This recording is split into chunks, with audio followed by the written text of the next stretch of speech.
चलो, जो अगला और लास्ट कॉन्सेप्ट है इस यूनिट नंबर 3 का, दैट इज वेजरिंग अग्रीमेंट, जो कहाँ लिखा है, सेक्शन नंबर 30 में लिखा हुआ है। क्लियर है आप लोगों को? तो अगर इसका आपको सेक्शन याद रखना होगा तो you have to remember the unit number. तो यूनिट नंबर 3 में सेक्शन नंबर 30 में वेजरिंग अग्रीमेंट के बारे में बताया गया है। याद रख पाओगे ऐसा कुछ? तो बहुत ही अतरंगी सा है, लेकिन तुमको याद करने के लिए चल जाएगा तो मुझे कोई दिक्कत नहीं है। सो देखो, व्हाट इज वेगर, मैं तुमको पहले ये बताती हूँ। तो अभी अपना आईपीएल चालू है, कितने लोग आईपीएल देखते हो और इंटरेस्टेड हो बहुत ज्यादा? वेरी गुड, वेरी गुड, सारे बॉयज के हाथ ऊपर, हाँ लड़कियां भी है। तो कौन सी टीम को फेवर करते हो आप लोग? कोई मुंबई इंडियंस होगा, कोई सीएसके होगा, कोई आरसीबी होगा, है? आरसीबी फैन कौन कौन है? अरे ठीक है, सबकी अपनी अपनी चॉइस होती है, उस पर हम तुमको जाना नहीं है। तो मानो आज मुंबई इंडियंस वर्सेस सीएसके तो क्या है, मैच है। रियल में आज है क्या? कल है, ठीक है। तो अभी मुंबई इंडियंस वर्सेस सीएसके का क्या है, मैच है। और आप लोग इतने पागल हो ना इस मैच के पीछे, और आप अपनी फेवरेट टीम को जिताना चाहते हो, ठीक है। तो मैं बोल रही हूँ 50% जो क्लास है वो मुंबई इंडियंस को सपोर्ट कर रही है, 50% जो क्लास है वो किसको सपोर्ट कर रही है, सीएसके को सपोर्ट कर रही है। अब आप मान लो कौन से 50% में आप फॉलो होते हो, देख लो। तो अब हो क्या रहा है, अभी जो मुंबई इंडियंस के जो फॉलोवर्स है ना, वो बोलते हैं सीएसके हारेगी, सीएसके हारेगी, यही बोलेंगे। और सीएसके वाले क्या बोलेंगे, मुंबई इंडियंस हारेगी। और आप लोगों के बीच में ऐसा आर्ग्यूमेंट होने लगा, फिर आप लोग बोलते चलो बेट लगाते कौन जीतेगा। कर सकते हो कि नहीं कर सकते हो? कर सकते हो। तो आप लोगों ने बेट क्या लगाया कि अगर मुंबई इंडियंस के फॉलोवर है, अगर मुंबई इंडियंस जीत गई तो सीएसके वाले क्या करेंगे, इनको ₹5,000 पे करेंगे। समझ रहे आपको? अगर मुंबई इंडियंस आईपीएल में ये मैच जीती, जो कल का मैच है ये जीतती है, तो जो सीएसके वाले हैं वो मुंबई इंडियंस को ₹5,000 देंगे। रिवर्स हुआ तो अगर सीएसके जीत गई तो मुंबई इंडियंस के जो फॉलोवर है वो उनको क्या देंगे, ₹5,000 देंगे। मतलब इतना क्रेज आपको आईपीएल को लेके है, इतना आपको डेडिकेशन है आईपीएल के लिए, इतना डेडिकेशन और क्रेज आप अपनी लाइफ पे लगाओगे, आपकी लाइफ के लिए रहेगा, तो आप कहां से कहां पहुंच जाओगे। जितना आप चाहते हो कि मुंबई इंडियंस जीते, सीएसके जीते, अगर आप उतना चाहते हो कि मैं जीतूं, मैं पढ़ाई कर लूं, मैं करूं, तो शायद से आप बहुत आगे निकल जाओगे। बस इसे कि आप नहीं चाहते, बहुत आगे नहीं निकलना चाहते हो, इसके लिए आप अपने ऊपर बैटिंग कभी लगाते ही नहीं हो। लेकिन यहाँ पे आप फटाक से बैटिंग लगा लेते हो। मुझको एक बात बताओ, चाहे मुंबई इंडियंस जीते, चाहे सीएसके जीते, आपको क्या मिल रहा है? नहीं, इसको छोड़ के, ये बैटिंग के पैसे है, इसको छोड़ के आपको क्या मिल रहा है? आपको उनकी ऑटोग्राफ मिल रही है, ट्रॉफी मिल रही है, कार मिल रही है, जो दिखा रहे वो लोग। ईवी है ना इस बार? कौन सी वाली ईवी है? पंच ईवी है, वो मिल रही है क्या आपको? उनके जीते हुए रकम में से कुछ आगे का एक आधा रकम मिल रहा है क्या आपको? कुछ नहीं मिल रहा है ना। Then why you people are crazy for IPL? मजा आता है, इंटरटेनमेंट का सोर्स है, जिंदगी इंटरटेनमेंट बन चुकी है तुम्हारी, और तुम कुछ और देख रहे हो एंटरटेन होने के लिए। तो ठीक है, आपको तो एज सच आपको कोई इसमें इंटरेस्ट नहीं है ना, आपका कुछ दाव पे लगा है, आप खाली ओके बेटिंग है, मजा आता है, ये करना है वो करना है, अपनी टीम जीते अपने को अच्छा लगता है, प्राउड फील होता है, बस इतने के लिए आप क्या करते हो, बेटिंग लगाते हो। तो अगर मुंबई इंडियंस जीतेगी तो सीएसके वाले 5,000 देंगे, और अगर सीएसके जीती तो मुंबई इंडियंस वाले 5,000 देंगे। बराबर है कि नहीं? There is equal probability of win and lose situation. मतलब जितनी प्रोबेबिलिटी मुंबई इंडियंस की जीतने की है, उतनी ही प्रोबेबिलिटी सीएसके की भी जीतने की ही है। 50-50% बोलते हैं इसको, 50-50 चांस है, ये भी जीत सकते हैं, ये भी जीत सकते हैं। बराबर की नहीं? मानो मुंबई इंडियंस जीत गई, तो अब सीएसके वाले क्या करेंगे, मुंबई इंडियंस को ₹5,000 देंगे। तो ₹5,000 का प्रॉफिट हो रहा है किसको? मुंबई इंडियंस के फॉलोअर्स को। लेकिन 5,000 का इक्वल लॉस हो रहा है किसको? सीएसके फॉलोअर्स को। बराबर कि नहीं? रिवर्स कर दो सिचुएशन, तो सीएसके जीत गई मानो, अब मुंबई इंडियंस वाले क्या करेंगे, सीएसके को 5,000 देंगे। Now CSK will be benefited bye ₹5,000, on the other hand जितना मुंबई इंडियंस के जेब से सीएसके के पास जा रहा है उतना इनका लॉस हो रहा है कि नहीं 5,000 का, मतलब इक्वल अपॉर्चुनिटी ऑफ गेन और लूज है कि नहीं है, मतलब देयर इज अ चांस कि मुंबई इंडियंस वाले 5,000 जीत भी सकते हैं and there is an equal chance कि मुंबई इंडियंस वाले 5,000 हार भी सकते हैं, हाँ कि ना, दोनों ही प्रोबेबिलिटी है कि नहीं है। अच्छा, आपके कंट्रोल में है क्या, आपके हाथ में बैट या बॉल है क्या, या विकेट कीपर का जॉब मिला है आपको, या अंपायर का जॉब मिला है कि आप अपने टीम को जिता दोगे, नहीं है ना, that is out of your control, बराबर की नहीं। सट्टेबाजी कर रहे हो खाली बैठ के, माँ बाप के पैसे मिले कंट्रीब्यूट करके उड़ा रहे हो तुम लोग खाली गेम के ऊपर, बराबर की नहीं। तो इसी को हम क्या बोलते हैं, वेगरिंग अग्रीमेंट। ये जो पूरा ट्रांजैक्शन मैंने जो पूरा आपको ये सिनेरियो एक्सप्लेन किया, इस सिनेरियो को भी हम क्या बोलते हैं, वेगरिंग अग्रीमेंट, और सॉरी वेजरिंग अग्रीमेंट बोलते हैं, तो प्रोनाउंसिएशन बड़ा बेकार है इसका, ठीक है। क्लियर हो रहा है आप लोगों को, मतलब पार्टीज का रियल इंटेंशन नहीं होता है, खाली आप लोग बेटिंग के मोटिव से यहाँ पे आते हो। एक पार्टी की जितनी जीतने की प्रोबेबिलिटी है दूसरी पार्टी की उतने ही अमाउंट का लॉस होने का प्रोबेबिलिटी है। आपका कोई लेजिटिमेट इंटरेस्ट नहीं है, रियल इंटरेस्ट नहीं है इसके अंदर, खाली नेम सेक के लिए आते हो, अपना प्राउड फील करने के लिए आते हो, लेकिन मिलता तो कुछ है नहीं आपको, ये समझ में आ रहा है। अगर आप ऐसे टाइप के ट्रांजैक्शन करते हो तो इसको वेजरिंग अग्रीमेंट बोला जाता है, section number 30 of Indian contract act. समझ रहे हैं आप लोगों को? देखो अब क्या लिखा है, an agreement by way of wager is void. तो उन्होंने बहुत ही क्लियर पहला लाइन ही बोल दिया, अगर आपने वेजरिंग का अग्रीमेंट किया तो वो अग्रीमेंट क्या है, वॉइड है। मतलब मुंबई इंडियंस जीतने के बाद सीएसके वालों ने प्रॉमिस किया था कि 5,000 देंगे लेकिन नहीं दिया। अब जा सकते हो कोर्ट ऑफ लॉ में, बोल सकते हो हम जीते हैं लेकिन हमको 5,000 नहीं दे रहे ये लोग, नहीं बोल सकते हो। क्यों? क्योंकि ये क्या है, वॉइड अग्रीमेंट है। वॉइड अग्रीमेंट को लॉ एंटरटेन ही नहीं करेगा। समझिए आप लोगों को, तो पहले लाइन में बहुत ही क्लियरली बोल दिया लोगों ने कि ये अग्रीमेंट क्या है, वॉइड अग्रीमेंट है। It is an agreement involving payment, ये ऐसा अग्रीमेंट जिसमें क्या जा रहा है, पेमेंट जा रहा है, of a sum of money upon the determination of an uncertain event. Payment कब होगा, जब आप किसी अनसर्टन इवेंट को डिटरमाइन कर लोगे। What is uncertain in my example, जोर से बोलो, हु विल विन, यही अनसर्टन है ना। जो इस पार्टी ने जिस पार्टी के ऊपर बेट लगाया उसको लगता है मेरी पार्टी जीतनी चाहिए और दूसरी पार्टी हारनी चाहिए, ये तो अनसर्टन है ना। मेरे कंट्रोल में तो नहीं है कि मुंबई इंडियंस जीतेगी या सीएसके जीतेगी, मुझे नहीं पता कौन जीतेगा। इवेंट कंप्लीटली क्या है, अनसर्टन है, और जो भी जीतेगा उसके हिसाब से आपको पेमेंट मिलेगा, या जो भी हारेगा उसको पेमेंट करना पड़ेगा। ये समझ में आ रहा है आप लोगों को? So it is an agreement involving payment of a sum of money upon the determination, determine करना मतलब आपको पता चल जाना, determination of an uncertain event. तो मैच जब एंड होता है तब आपको मालूम पड़ता है कि हाँ मुंबई इंडियंस जीती है या सीएसके जीती है, और जो पार्टी जीती है उस पार्टी, जो हारी पार्टी है उनको पैसे देने पड़ेंगे। समझ में आ रहा है आप लोगों को? The essence of a wager is that each side should stand to win और लूज। दोनों ही पार्टी के पास इक्वल प्रोबेबिलिटी थी जीतने की भी और हारने की भी, तो तभी तो मैंने बोला 50-50% के चांसेस है यहाँ पे। तो अगर आप कॉइन को टॉस करोगे तो देयर इज अ प्रोबेबिलिटी कि हेड आ सकता है, और जितना हेड आने का प्रोबेबिलिटी है टेल आने का भी प्रोबेबिलिटी उतना ही है कि नहीं है? गुड।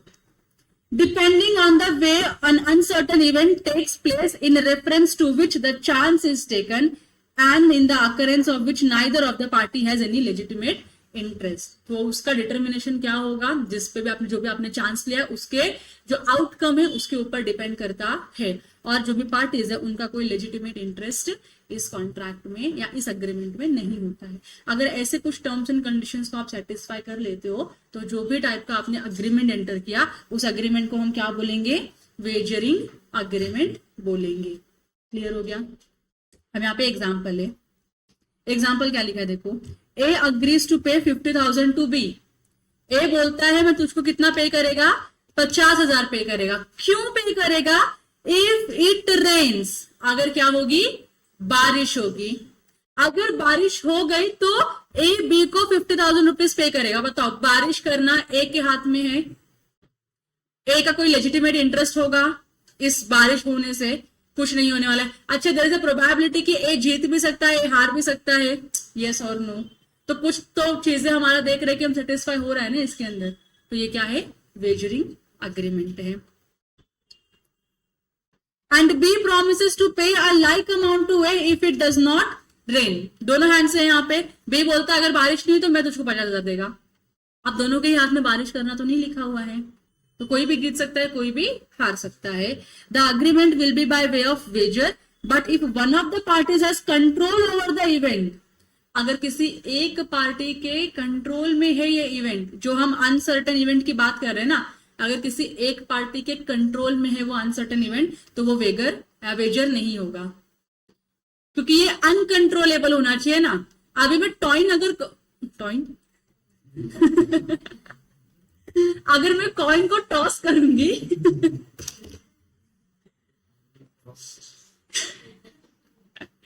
अगर मैं कॉइन को टॉस करूंगी तो मेरे कंट्रोल के बाहर है ना, हेड आना या टेल आना, तो इसको वेजरिंग बोलेंगे। मुझको पता है कि अल्टीमेट रिजल्ट क्या है, क्योंकि मेरे को पता है जो कॉइन फ्लिप करने के लिए दिया है ना, दोनों साइड में टेल है, तो मेरे कंट्रोल में ना। अभी मुझे पता है, मैंने टेल बोला है और टेल ही आने वाले, मुझे पता है कि इधर भी टेल है उधर भी टेल है, हेड है ही नहीं किधर भी, तो ये वेजरिंग नहीं है। अभी उन्होंने क्या बोला है, वेजर अग्रीमेंट होने के लिए ना कुछ कंडीशन है जो इसके अंदर फुलफिल करनी पड़ेगी आपको, और वो 6 कंडीशन यहाँ पे लिखी गई है। पहला कंडीशन क्या बोला है, there must be a promise to pay money और मनी इज वर्थ। आप या तो पैसा या पैसे के वर्थ की इतना कुछ तो उनको देने वाले हो, तो ये प्रॉमिस होना चाहिए कि हम कुछ आपको मनी पे करेंगे या मनी का वर्थ पे करेंगे। तो अगर 5,000 नहीं होता, मैं बोलती कि मैं आपको बाइक दे दूंगी अगर आप जीते तो ये भी क्या है, मनी इज वर्थ ही है ना। हाँ, तो ये क्या माना जाएगा वेजरिंग में ये माना जाएगा, वेजरिंग के अंदर माना जाएगा। तो वहां पे पहला तो प्रॉमिस होना चाहिए मनी पे करने का, या मनी की जैसा मनी जितना कुछ और पे करने का। दूसरा, ये क्या होना चाहिए, कंडीशनल होना चाहिए। कंडीशनल किसके ऊपर होना चाहिए, ऑन एन हैपनिंग और not happening of uncertain event. कुछ तो होगा कुछ तो नहीं होगा, इसके ऊपर डिपेंड है ना हमारा पूरा वेजर का कॉन्ट्रैक्ट। तीसरा, there must be uncertainty of event certain, मतलब आपको अगर रिजल्ट पहले से ही पता है कि क्या रिजल्ट है, तो वो अनसर्टन हुआ क्या।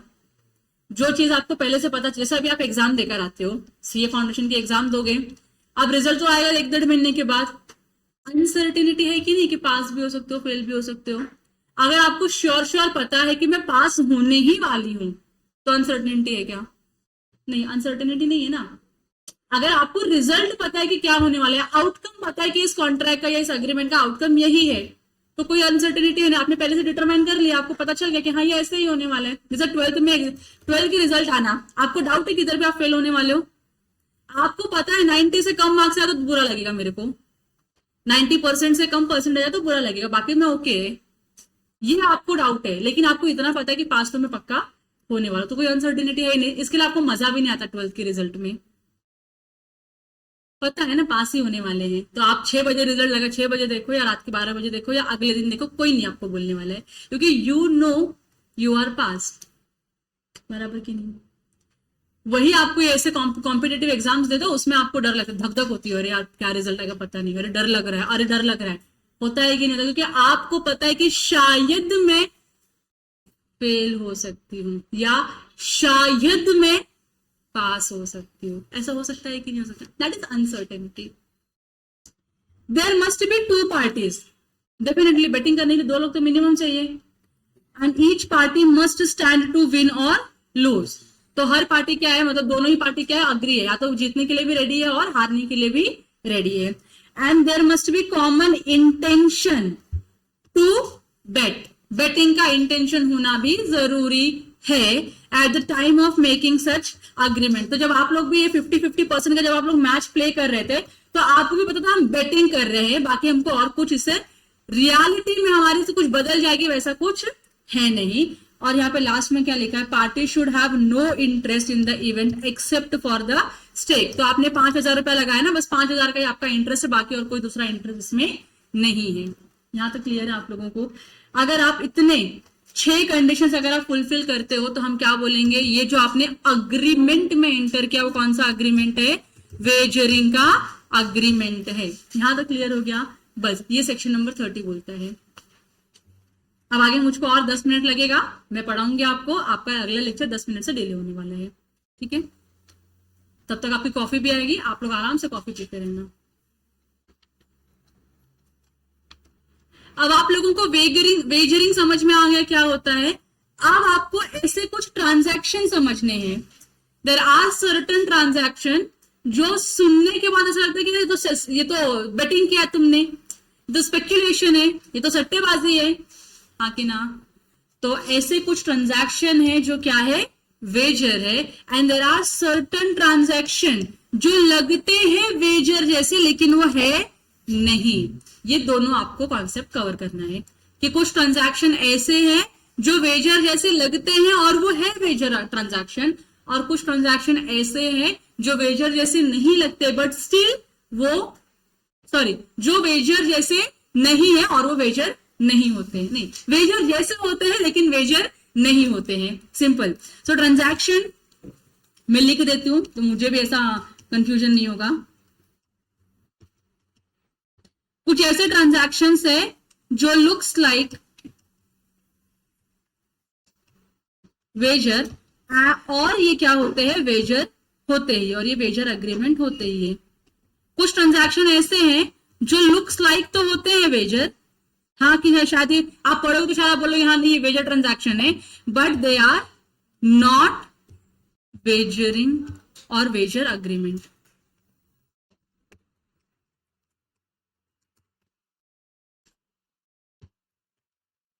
मतलब फिर मुझे बताओ क्यों बता रही हूं मैं आपको। अगर वो वेजर एग्रीमेंट होगा तो वो क्या हो जाएगा, वॉइड हो जाएगा, और अगर वो वेजर नहीं होगा तो वो क्या हो जाएगा, वैलिड हो जाएगा। ये क्लियर हो गया आप लोगों को।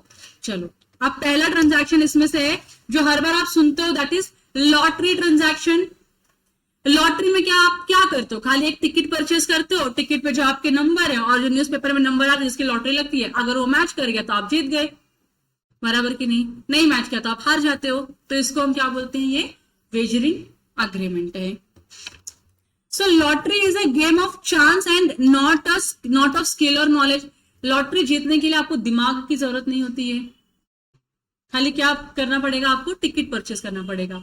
ना ही कोई स्किल्स लगता है, ना ही कोई नॉलेज लगता है, और कुछ नहीं लगता है, खाली आप टिकट परचेस करो, नंबर लग गया तो आप जीत गए, हाँ कि ना, वही लॉटरी होता है। And where the prime motive of participant is gambling the transaction amounts to a wager. जहां पे भी गैम्बलिंग या बेटिंग, सट्टेबाजी करना, स्पेक्यूलेशन करना अगर आपका इंटेंशन आ गया तो वो क्या बन जाएगा, आपका वेजर ट्रांजैक्शन बन जाएगा। Even if the lottery is sanctioned by the government of India, it is a wagering transaction itself. तो आप देखोगे इंडिया के बहुत सारे पार्ट्स में ना लॉटरी टिकट्स बिकते हैं, लेकिन इंडियन पीनल कोड बोलता है लॉटरी टिकट्स बेचना खरीदना क्या है, सही नहीं है, वॉइड है ना, क्योंकि लॉ बोल रहा है ना वॉइड ट्रांजैक्शन है। तो आप अलाउ कैसे कर रहे हो उसको बेचने के लिए, लेकिन वो बेचना बोलेगा मेरा तो बिजनेस है भैया, कॉन्स्टिट्यूशन, मैं तो कोई भी बिजनेस कर सकता हूं, how can you stop me from practising my business और ऑक्यूपेशन। इसके लिए फिर क्या बोला आईपीसी ने, ठीक है, जो वेगरिंग अग्रीमेंट के लिए जो लॉटरी टिकट्स बेचता है हम उसको पनिश नहीं करेंगे, लेकिन जो खरीदता है पकड़ा गया तो उसको पनिश करेंगे। जब आप ऐसे कुछ स्पेक्यूलेशन करो, कुछ आप ऐसा गलत ट्रांजैक्शन करो तो डेफिनेटली आप क्या करो जाओगे, पकड़े जाओगे और पनिश किए जाओगे, ठीक है। देखो कहां गए हम लोग, इधर। Even if the lottery is sanctioned by the government of India, it is wagering transaction. The only effect of such transaction is that the person responsible for running the lottery will not be punished under the IPC, and the lotteries are illegal, and even collateral transaction to it are tainted with illegality. Collateral मतलब इसके साथ अगर आपने कोई और भी contract किया, किसके साथ, लॉटरी ट्रांजैक्शन जैसा आपने और भी कोई ट्रांजैक्शन किया इसके साथ में मिलके कि ये होगा तो हम ये करेंगे, ये होगा तो हम ये करेंगे, तो वो भी क्या हो जाएगा, आपका इलीगल कॉन्ट्रैक्ट ही माना जाएगा। और इलीगल है तो मतलब क्या हो गया, ये वॉइड ही हो गया शुरुआत से। आईपीसी ने इसको वॉइड करके, आईपीसी ने इसको इलीगल बोल के रखा हुआ है, लेकिन फिर भी बहुत सारे स्टेट्स में, बहुत सारे प्लेसेस पे इंडिया में गवर्नमेंट के क्या मिलते हैं, लॉटरी टिकट्स मिलते हैं, विच इज अलाउड, आप बेच सकते हो टिकट, कोई दिक्कत नहीं है। यहाँ तक क्लियर हो गया। तो जो लॉटरी का ट्रांजैक्शन है ये दिखता है वेजर जैसा और है भी वेजर, इसके लिए क्या है, वॉइड है। तो लॉटरी में अगर आप टिकट खरीद कर गए, नंबर आया, मैच नहीं हुआ, आप हार गए, तो आप केस नहीं कर सकते हो कि मैं हार गया, मेरे को मेरा टिकट का पैसा रिटर्न चाहिए, वॉइड एग्रीमेंट है, कुछ नहीं मिलेगा आपको। क्लियर है आप लोगों को। सेकेंड है crossword puzzles and competitions. Competition तो आपको पता है, बहुत सारे कॉम्पिटिशन होते हैं स्किल्स को लेके। क्रॉसवर्ड पजल पता है आप लोगों को, न्यूज़पेपर में आता है सॉल्व करने के लिए, नंबर्स वाला और वर्ड्स वाला। उसको सॉल्व करने के लिए क्या ब्रेन लगता है, लगता है ना। मतलब ये आपका चांस नहीं है कि आपने लिखा कुछ तो वो मैच हो गया आंसर से और आप जीत गए, ऐसा तो नहीं। आप ब्रेन अप्लाई करते हो, नंबर्स मैच करते हो और फिर उसके बाद आप बहुत सोच सोच के लिखते हो। तो it's not a chance of luck ना, कि लक था इसके लिए आप जीत गए, लक नहीं होता तो आप नहीं जीतते। ब्रेन अप्लाई किया है उसके अंदर ना आपने सुडोकू को सॉल्व करने के लिए, बराबर कि नहीं। तो देखो क्या बोला इन्होंने, crossword puzzles in which price depends upon the correspondence of the competitors solutions with the previously prepared solution kept with the editor. It is a lottery and therefore a wagering transaction. तो इन्होंने क्या बहुत ही simple तरीके से बोल दिया, अगर newspaper में कोई आया है क्रॉसवर्ड पजल, आप उसको सॉल्व करते हो, सॉल्व करने में आपको सबमिट भी करना होता है। अगर आप चाहते हो कि इस पे जो लिखा हुआ प्राइस क्लेम करना चाहते हो तो आपको उसको सॉल्व करने में सबमिट भी करना होता है। आपने सबमिट कर दिया और अगले दिन के न्यूज़पेपर में पिछले दिन का क्या आता है, सॉल्यूशंस आता है, और आपके सॉल्यूशन और न्यूज़पेपर के सॉल्यूशन अगर मैच हो गए तो आपको रिवॉर्ड मिलना चाहिए कि नहीं मिलना चाहिए, मिलना चाहिए। और आपको क्या मिल जाएगा फिर, रिवॉर्ड। मतलब आपने दिमाग लगाया, उसको सॉल्व किया, आपके सॉल्यूशन और एडिटर के जो सॉल्यूशन थे वो मैच हो गए तो आपको रिवॉर्ड मिला। क्या आप इसको वेजरिंग ट्रांजैक्शन बोल सकते हो? आप बोल सकते हो आपने दिमाग नहीं लगाया, स्किल्स नहीं था, लॉटरी जैसा ट्रांजैक्शन है, इसको ऐसा ट्रीट कर दिया है। कैसा ट्रांजैक्शन, लॉटरी जैसा, ऐसा लॉ में लिखा हुआ है। फिर लॉ इसको कॉन्ट्राडिक्ट करके कुछ दूसरा भी बोलते हैं, मैं आपको वो भी बताती हूँ।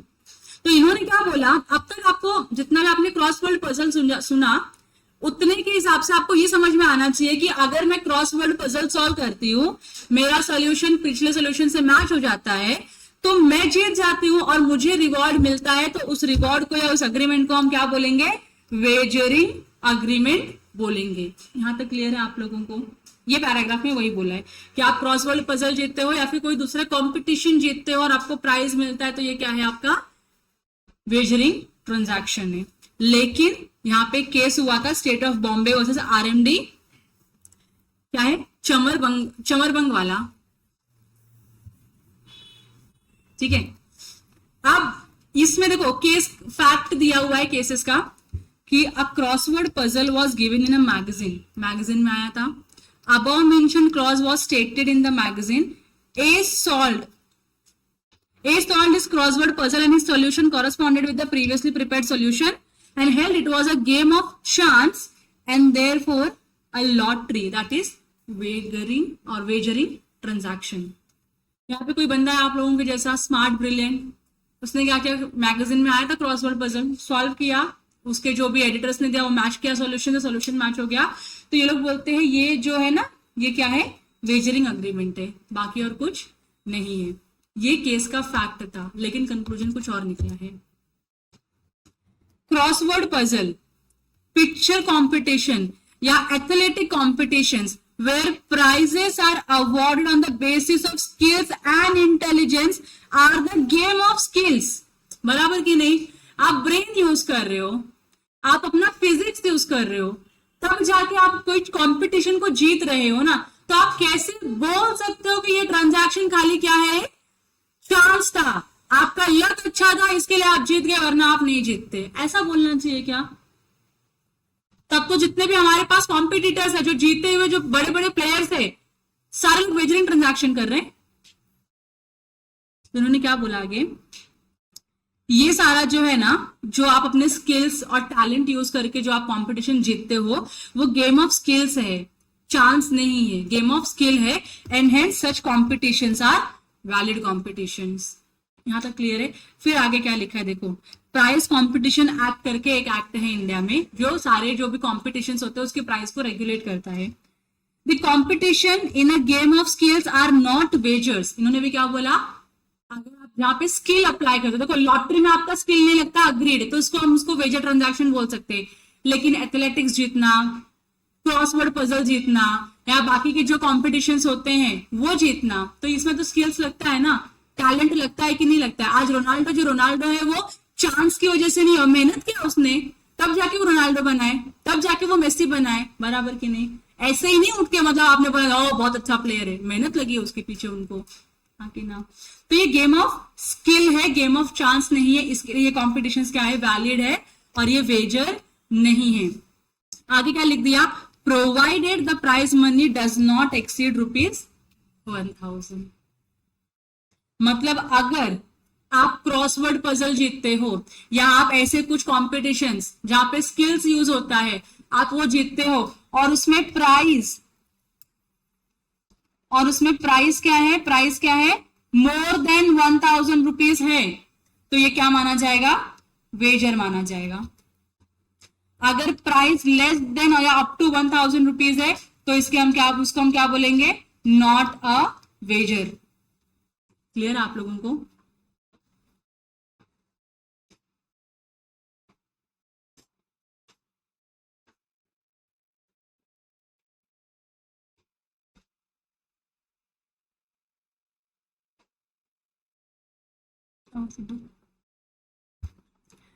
तो लास्ट लाइन इंपॉर्टेंट थी प्राइस कंपटीशन एक्ट की, जहां पे गेम ऑफ स्किल यूज करते हो आप, वो ट्रांजैक्शन को वेजर नहीं बोलते हैं, लेकिन क्या होना चाहिए, price money does not exceed ₹1000। 1000 से एक्सीड करके तो वेजर ट्रांजैक्शन माना जाएगा, लेस देन 1000 है या अप टू 1000 है तो क्या होगा, नॉन वेजर ट्रांजैक्शन माना जाएगा। यहां तक क्लियर है? Second point. Third, speculative transaction. Speculate करना, बहुत बार आप लोगों ने मार्केट में देखा होगा, कुछ ऐसे प्लेयर्स होते हैं, जब मैं मार्केट बोल रही हूं तो हियर आई मीन टू से स्टॉक मार्केट, जहां पे शेयर्स की ट्रेडिंग होती है। अगर आप लोगों ने देखा या सुना होगा कभी ना कभी, देयर आर सर्टेन बायर जो एक जगह से स्टॉक परचेज करते हैं और 1-2 मिनट में दूसरी जगह पे बेच देते हैं, मतलब विद इन अ मिनट या विद इन अ सेकेंड में कुछ प्रॉफिट्स कमा लेते हैं। तो वो लोग जो शेयर्स खरीद के तुरंत बेचते हैं, उनका लॉन्ग टर्म होल्डिंग का पर्पस नहीं है, खाली वो क्या करना चाहते हैं, मार्केट से पैसे निकालना चाहते हैं। तो उन्होंने कोई शेयर परचेज किया रहेगा ₹100.10 में परचेज किया, और उनको परचेज करने के पीछे का रीजन भी कि उनको पता है कि इस शेयर का प्राइस जो है और बढ़ेगा, और उन्होंने जैसे ही 100.30 या 50 पे आ गया या 110 आ गया, उन्होंने इमीडिएटली वो शेयर बेच के ₹10 का प्रॉफिट कमा के निकल गए, बराबर की नहीं। तो इस टाइप के ट्रांजैक्शन को हम क्या बोलते हैं, स्पेक्यूलेशन। जहां पे आप शॉर्ट टर्म के लिए आते हो, खाली प्रॉफिट, यहां से खरीदा वहां से बेचा, प्रॉफिट कमाया और निकल लिए, स्पेक्युलेटिव ट्रांजैक्शन नहीं है, ठीक है। अब ₹10 का प्रॉफिट तुमको छोटा लग रहा होगा, लेकिन जो करोड़ों में खेलते हैं, जो नंबर ऑफ शेयर्स में खेलते हैं, उनके लिए बहुत बड़ी प्रॉफिट निकलती है फिर ये। An agreement or a share market transaction where the parties intend to settle the difference between the contract price and the market price of certain goods or shares on a specified day is a gambling and hence void. अब यहाँ पे जो दूसरा example है वो क्या है, बहुत बार कमोडिटी मार्केट करके एक कॉन्सेप्ट होता है। कमोडिटी मार्केट में कमोडिटी बिकती और खरीदी जाती है। तो यहाँ पे जो पार्टीज हैं जो कमोडिटी परचेज कर रहे हैं, सेल कर रहे हैं, उनके पास एक्चुअल नहीं होता है कमोडिटी, एक्चुअल पोजीशन में नहीं होता है। वो क्या करते हैं, कमोडिटी का जो प्राइस है वो एक्स प्राइस में परचेज करेंगे, वाई प्राइस में बेच देंगे, कमोडिटी किसी और के पास है। जैसे अभी मुझे कांदा खरीदना है तो मैं क्या करूंगी, मार्केट में जाऊंगी, पैसे दूंगी, मार्केट में जाऊंगी, पैसे दूंगी और कांदा लेकर आऊंगी, बराबर की नहीं। और मुझे अगर बेचना है तो मैं क्या करूंगी, फिर पैसे लूंगी और कांदा बेचूंगी, ऐसे करूंगी कि नहीं। ये नॉर्मल ट्रांजैक्शन है, स्पेक्यूलेशन नहीं है।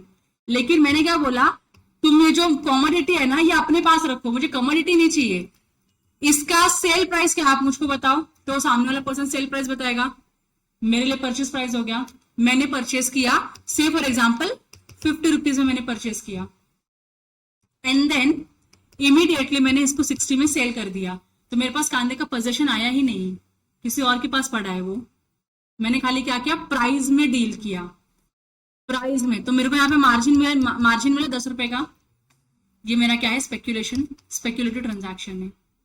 समझ रहे हैं आप लोगों को? Same goes with the share. तो ये क्या है आपका, वॉइड अग्रीमेंट है। नेक्स्ट है horse race transaction. Horse race transaction में भी जैसा आपने ऊपर के ट्रांजैक्शंस देखे थे कुछ उस तरीके के हैं। A horse race competition where the price payable to a bet winner is less than 500 is wager। जो अमीर लोग होते हैं पता है ना, वो हॉर्स रेस में पैसे लगाते हैं। ऐसे ये रेसिंग में यहाँ पे घोड़े दौड़ते हैं, ऐसे लोग यहाँ पे बैठ के देखते हैं और पैसे लगाते हैं कि ये वाला इस नंबर का घोड़ा मेरा है। और अगर वो घोड़ा वो रेस जीत जाता है, जीतने के बाद जो विनर होगा उसको प्राइज मिलेगा, बराबर कि नहीं।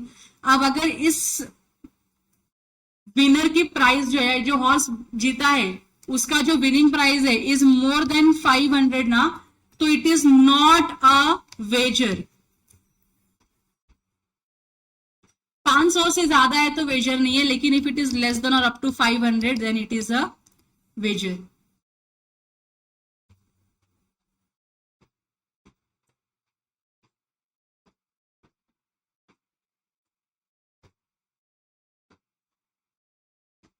देखो एग्जाम्पल में क्या लिखा है, A and B enter into an agreement in which A promises to pay 2 lakh rupees.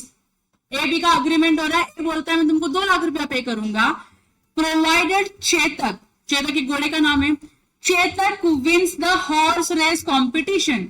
अगर चेतक जीत जाता है तो A B को 2 लाख रुपीज पे करेगा। बताओ वेजर है कि नहीं है? नहीं। कैसे मालूम पड़ा? प्राइस क्या है? मोर देन 500 है ना, more than 500 not a wager, less than 500 is a wager transaction. यहां तक क्लियर है? ये इक्वल्स टू भी नहीं, लेस देन 500 लिखा हुआ है खाली, तो लेस देन 500 तो क्या है? वेजर है। मोर देन 500 है तो क्या है ये?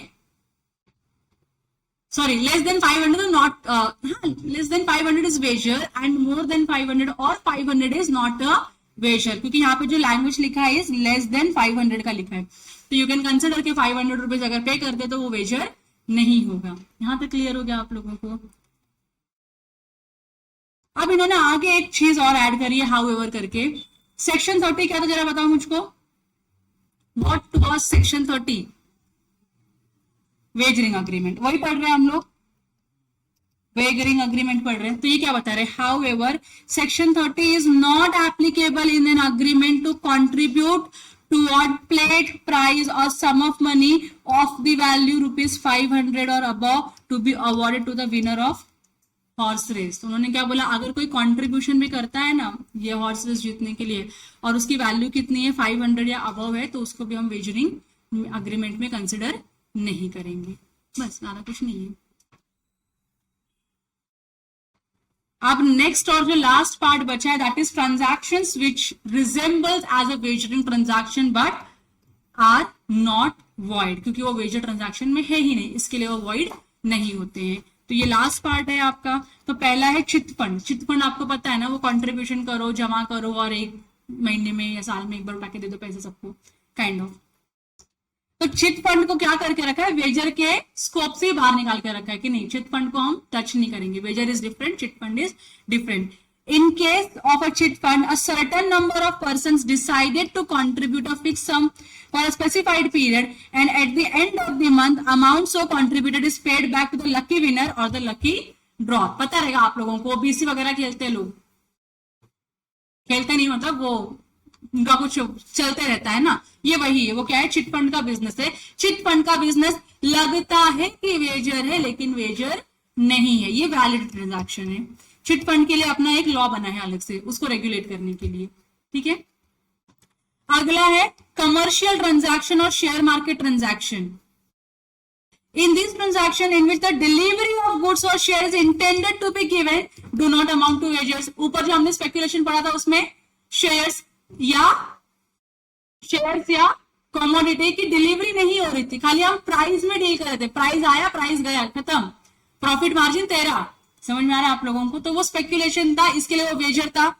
यहाँ पे अगर आपका इंटेंशन है कि मैं शेयर खरीदू, रखू, बाद में जब मौका मिलेगा तब बेचूंगी, बराबर की नहीं, या कमोडिटी परचेज करूं या परचेज करके होल्ड करूं और बाद में बेचूं, तो ये क्या है? आपका नॉर्मल ट्रांजैक्शन है, इसको वेजरिंग ट्रांजैक्शन नहीं बोलेंगे। इसके लिए क्या होता है? वैलिड अग्रीमेंट होता है। यहां तक क्लियर? सेकंड वाला। ऊपर स्पेकुलेशन है, स्पेकुलेशन को छोड़ के बाकी के सारे जो नॉर्मल ट्रांजैक्शन होते हैं, those transactions are valid transactions, ठीक है। थर्ड है games of skill and athletic competitions, इसमें अब आप मुझे बताओ, ऊपर हमने पढ़ा था प्राइस कितना होना चाहिए, 1000 रुपीज, 1000 रुपीज तक का प्राइस है तो क्या वो वेजर माना जाएगा, नहीं माना जाएगा, मोर देन 1000 है तो वेजर है, बस वही लिखा है। Crossword puzzle, picture competition, athletic competition where prizes are awarded on the basis of skills and the intelligence are the games of skills and hence such competitions are valid and according to the Prize Competition Act. Games of skills are not wagers provided the prize money does not exceed 1000 rupees. जो ऊपर आपने पढ़ा वही यहाँ पे exception में लिखा हुआ है। कॉन्ट्रैक्ट ऑफ इंश्योरेंस, लगता है लोगों की इंश्योरेंस में क्या है, वेजरिंग है, क्योंकि अनसर्टन इवेंट हो भी सकता है, नहीं भी हो सकता है, बराबर की नहीं, लेकिन कॉन्ट्रैक्ट ऑफ इंश्योरेंस वेजरिंग नहीं है। So contract of insurance is a type of contingent contract. Contingent मतलब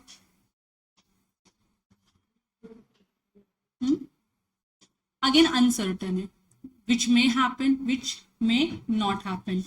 तो ऐसे इवेंट है जो कंटिंजेंट है and is valid under the law and these contracts are different from the wagering agreements. तो आप लोग अपनी बाइक का इंश्योरेंस लेते हो, कार का इंश्योरेंस लेते हो, खुद का इंश्योरेंस लेते हो, तो जरूरी है क्या बाइक खराब होनी ही चाहिए, एक्सीडेंट होना ही चाहिए, नहीं ना।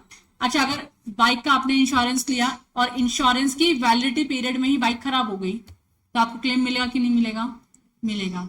तो आपने क्या किया, अपने रिस्क को कवर करने के लिए आपने क्या किया, एक कंपनी के साथ कॉन्ट्रैक्ट कर लिया कि भाई मेरे को रिस्क है, बाइक खराब हो जाएगी तो रिस्क है, तो आप क्या करो, रिस्क को कवर करो कि अगर 1 लाख रुपए का नुकसान होता है तो 1 लाख में कम से कम 80 to 90% आप बेयर करो।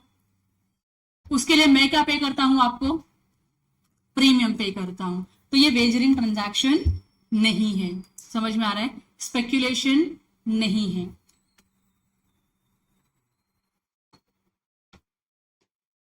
अब यहां पे नीचे डिस्टिंक्शन दिया है इंश्योरेंस का कॉन्ट्रैक्ट वर्सेस वेजरिंग अग्रीमेंट। आप लोग पढ़ोगे ये डिस्टिंक्शन और किसी भी पॉइंट में डाउट रहेगा तो मुझको तुरंत पूछोगे, ठीक है, पढ़ो। डाउट है, नहीं हो गया, पढ़ के समझ गया, ठीक है। तो आपको यहां से भी क्वेश्चन डिस्टिंक्शन का पूछ सकते हैं, distinction between contract of insurance and wagering agreement. अगर आया तो प्लीज लिख लेना अच्छे से। बाकी आज हमारा फाइनली यूनिट नंबर 3 समाप्त हुआ। Thank you for your cooperation and time. Okay, bye bye.